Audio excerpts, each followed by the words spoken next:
Yo, I am Mr. Drake Swan, and this is Swan's Purview, where we discuss life, culture, and growth for the modern day black man. Normally, I start off by doing a recap and an introduction, but because I'm going to post a second video this week, I'm skipping this section. But I do apologize for my extended absence. I just know it will be explained in the next video that's coming after this. So, moving right along to track of the week. Track of the week is Oceans by Jay-Z featuring Frank Ocean.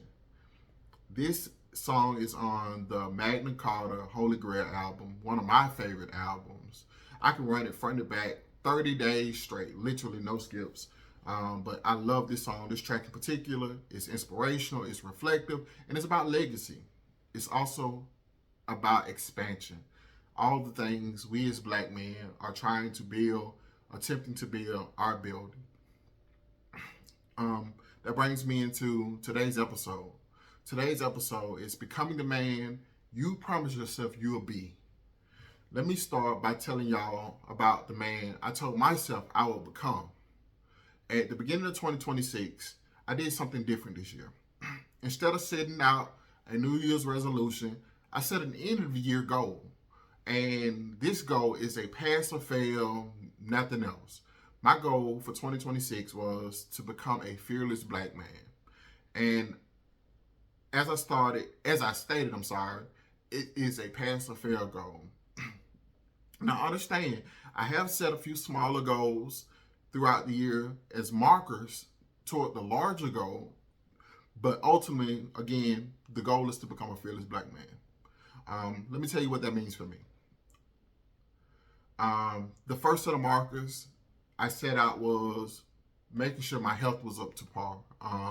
My eating habits, working out, stretching, walking, running, wellness in general. My next set of markers are how I handle my mental health. The books I consume, the video content I prioritize, not allowing social media and idle time to become a crutch or hindrance to my progress. My spiritual life is another set of markers. Growing my kingdom knowledge and application, tapping into the divine and spending more time with God, loving on my higher self, and feeding my spiritual man a lot more. Writing more content for the RK Swan Media imprint, growing my accounting firm, expanding my financial and accounting knowledge as it pertains to my career as a CPA, being an asset to my community, loving on my wife in a way that translates best for her way of receiving love, being an efficient, effective, and proficient family leader in my family that guides with the principles of Christ and black love in a way. Matter of fact, let me stop and say, in black love, I need to stress that because generally speaking, here in America, we've gotten so wrapped up in the westernized version of Christianity. So some of us, maybe not all of us, generally speaking, use a Eurocentric Western Christian love use Eurocentric Western Christian love mechanics, and that doesn't work in my household. While we are kingdom minded, we are every bit of black Americans, and we express our love and emotions in that way, and that's very important to us. There are a few more, but these are some of the main markers. I'm sharing this so y'all understand what my baseline is. And this goal is an ever evolving one, but for 2026 it's pass or fail. At the end of 2026, on December 31, I'll sit down and be like, hey, did you pass? Are you a fearless black man? And if not, we got some work to do. But I'll also break down my principles on completely what a fearless black man means, because I know for some of you all that may be new. And it was new to me. It was a new concept to me as well. Getting into the meat of our discussion for today. Becoming the man that you promise yourself you'll be. As a man, I understand we make promises. Whether we have spoken them out loud to our families and our significant others in the form of, baby, I promise you I'll do better next time, or say them internally like, I'm going to get up and go work out 3 times a week. While these may be small in the moment or big depending on the situation, they're generally declarations of becoming someone that you desire to be. someone that you desire to show up as, to be present as the man that you present yourself as deep down. And spoken from experience, I've let myself down before. I have let my wife down before. I have let my children down before. And my understanding of this is ultimately it's because I wasn't being the man that I said I would be. Now, this is a broader issue, and it can be broken down into smaller segments. A few of those smaller segments that I'm going to discuss today are discipline versus motivation, the dangers of self-negotiation,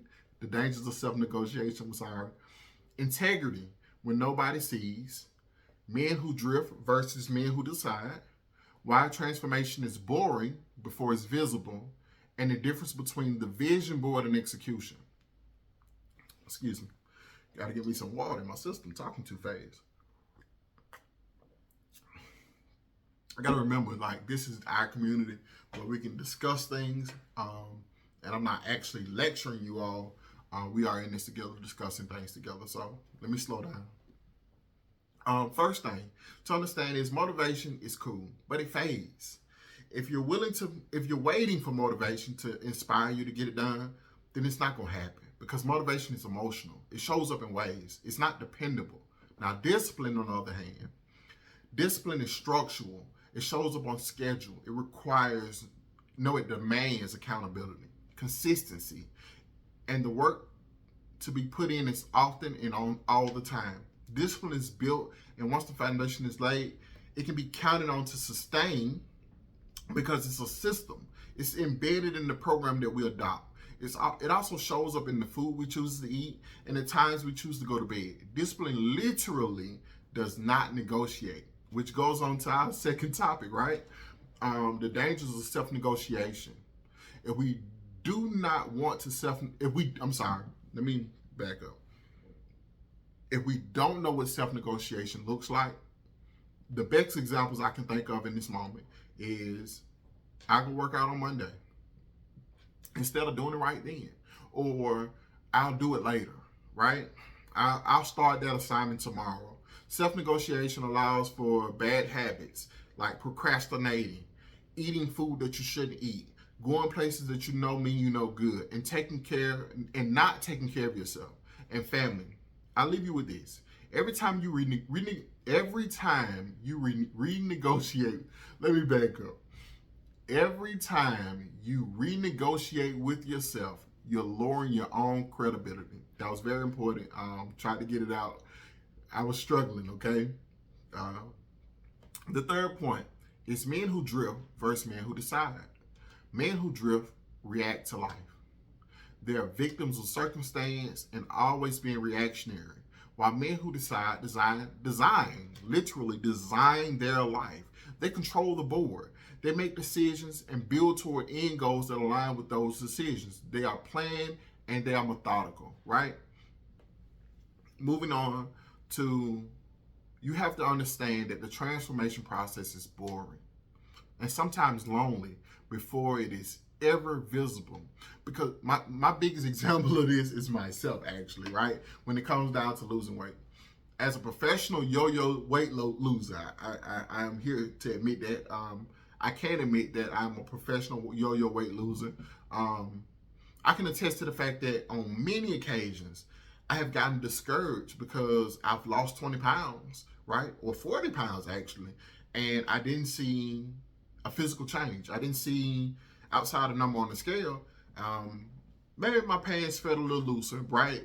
But like, nobody gave me a compliment, right? Nobody was like, hey man, you looking good. I mean, yeah, I might have saw some progress in the gym, and it'd have been easier for me to go up the stairs. But sometimes that outward validation means something, right? And for me, sometimes I did persist for another 5 days. Somebody would be like, you know what? Your shirt looks better on you this time, right? There have been those times. But generally speaking, transformation is boring before it's ever visible. The gym is boring. Reading is boring. Budgeting is boring until one day it's obvious. One day somebody's going to notice a change and be like, you know what? You that man. You him. You him for real. And it's not you faking the funk. It really is you being him. The last one, I'm sorry, is remembering that there's a difference between the vision board and execution. The vision board for a lot of us is the fun part. It really is. Like, everybody wants to go New Year's Eve, right, or New Year's Day and do their vision board parties, and 3, 4, 5 weeks later, nobody's working out at the gym. Nobody's eating right anymore. Nobody's reading the books that they said they're gonna do. But execution is where the real rubber meets the road. Like, that's where the real magic happens, right? The true benefit is in becoming the person. Is in the actual execution. I submit to you that we need to learn how to develop a love for the process of executing, because that's where the true benefit comes from. I would like to give you 3 practical things to take away from this, as we as men can do to grow, to become ourselves, the selves we desire to be. The first step is to stop renegotiating with your standards. Set your principles and live by them. Don't go back and forth with your personhood. As the Bible says, don't be double-minded. The second point is, make promises smaller, but keep them. Instead of setting the bigger goal of losing 100 pounds at a time, set a 10-pound at a time weight goal. Again, the Bible says, let your yes be yes and your no be no. And this applies to yourself as well. If you told yourself you're going to do one thing, as in like, I'm only going to have one cheat meal a week, then let that be what it is. Only have that one cheat meal a week, right? Stick to your promises. And the last but not least, track what you say you'll do. Write it down. And again, the Bible says, write the vision, make it plain. Write down your goals. Track your progress, right? Know where you are. Know where you stand. Moving on. Take a sip of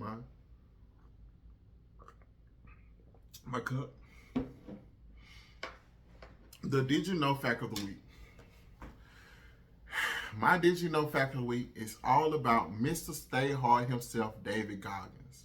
Did you know David Goggins is the only member of the United States Armed Forces to complete Navy SEAL training, Army Ranger School, and Air Force Tactical Control Party training? After leaving the Air Force, he ballooned to over 300 pounds, then lost 100 pounds in 3 months to qualify for SEAL training.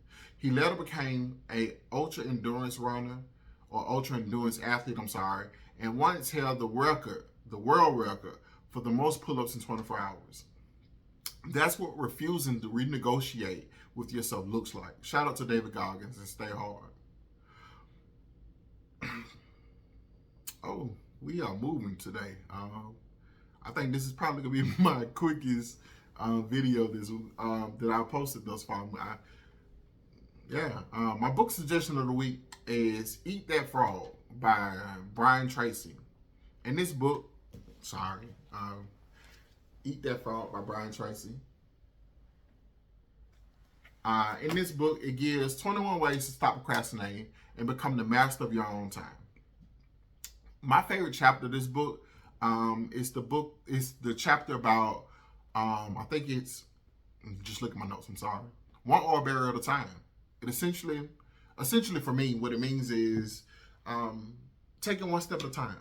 I have a habit of making extremely lofty, really big goals, and I focus on the mountain. I get so consumed with the mountain. I mean, because after you make the goals, right, you got to execute. And my issue is, I look at the mountain and be like, damn, man, that's a big ass mountain. After I've made a few steps, but I have to remember, like, you don't climb a mountain all in one day. You don't climb a mountain all in one step. You take one step at a time, one foot in front of the other, and you get it done, right? So that was that particular chapter, which is take one oil barrel at a time, is my favorite chapter, because for me personally, it's the practice of focusing not on the whole mountain, but just one step at a time. Again, man, we moving, grooving, vibing, sliding this time, okay? We down to the recap. to wrap up. All right, so let's recap. Um, Stop renegotiating with your standards. Make smaller promises and keep them. Track what you say you'll do. And this will help you become the man you promise yourself you'd be. And it doesn't require motivation, it requires alignment. In closing, this has been Swan's Purview. Sharpen your perspective. Move with intention. I look forward to catching up with you all in the re-up. Stay dangerous and shalom.